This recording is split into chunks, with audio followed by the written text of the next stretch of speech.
You ask Tiger to solve. This deals with linear equations with one unknown. The final result is x equals -30. Let's solve it step by step.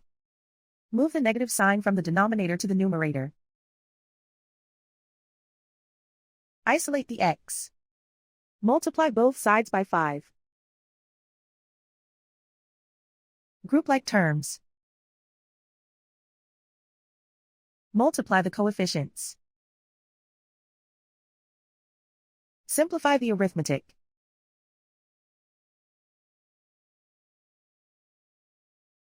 Convert the x into a positive number. Multiply both sides by -1.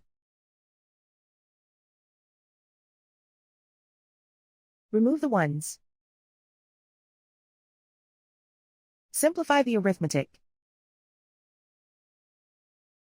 And so the final result is x equals -30.